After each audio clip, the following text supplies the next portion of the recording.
याद होगा, इतना आपको समझना पड़ेगा। ठीक है जी।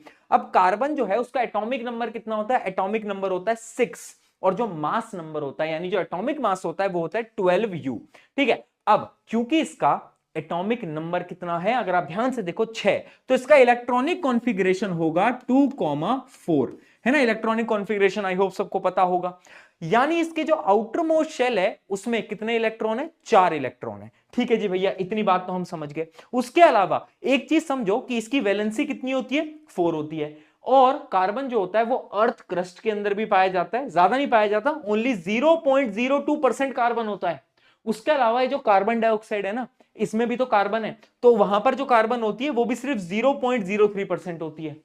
लेकिन फिर भी हम एक चैप्टर पढ़ रहे हैं कार्बन के ऊपर, तो आखिर कार्बन में ऐसा क्या है? तो देखो, सबसे इंपॉर्टेंट चीज ये जो कार्बन है ना, इसी से पूरी की पूरी ब्रह्मांड, पूरी की पूरी दुनिया मिलके बनी है। समझाता हूं कैसे। देखो, कार्बन क्या होता है ना, carbon forms million of compound due to its versatile nature.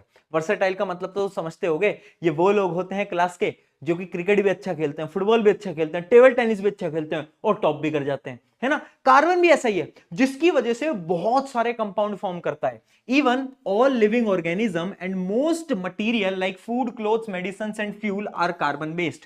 यानी हमारी बॉडी भी कार्बन से बनी है, प्लांट भी कार्बन से बना है, सब कुछ कार्बन से बना है। इस वजह से हम कार्बन के ऊपर एक पूरा चैप्टर पढ़ने जा रहे हैं। चलिए, ये तो इंट्रोडक्शन था। अब कार्बन को और गहराई से जानते हैं। भैया कार्बन, भैया में क्या खासियत है, थोड़ी खासियत वसीयत जान ले हैं।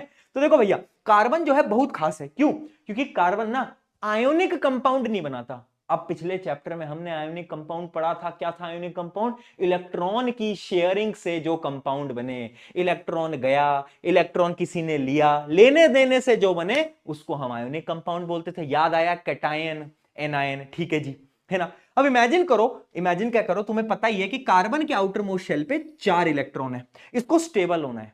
तो क्या ऑप्शन है? या तो ये 4 इलेक्ट्रॉन किसी से ले ले, अरे ले सकता है, नहीं ले सकता, बिल्कुल ले सकता है। या तो ये 4 इलेक्ट्रॉन ले ले तो कितने हो जाएंगे? 8 इलेक्ट्रॉन हो जाएंगे और ये स्टेबल हो जाएगा। या तो ये अपने 4 इलेक्ट्रॉन दे दे। पर पता है इसके साथ प्रॉब्लम क्या है? ये दोनों ही नहीं कर सकता। भैया काहे नहीं कर सकता, बता रहा हूं ना। देख, पहली चीज, ये 4 इलेक्ट्रॉन सामने वाले से ले क्यों नहीं सकता? मैं बताता हूं रीजन। क्योंकि अगर ये 4 इलेक्ट्रॉन ले लेगा तो इसके ओवरऑल, मतलब जो कार्बन एटम है, उस ओवरऑल कार्बन एटम के पास 10 इलेक्ट्रॉन हो जाएंगे। लेकिन प्रोटॉन तो उसके पास 6 ही थे। अरे प्रोटॉन तो 6 ही थे, है ना, है ना। देखो, जितना एटॉमिक नंबर होता है, जैसे इसका एटॉमिक नंबर 6 है, तो उतने ही प्रोटॉन होते हैं और उतने इलेक्ट्रॉन होते हैं। लेकिन अब क्या हुआ, उसने 4 इलेक्ट्रॉन ले लिया, तो इलेक्ट्रॉन 10 हो गए, प्रोटॉन 6 है। अब इस कंडीशन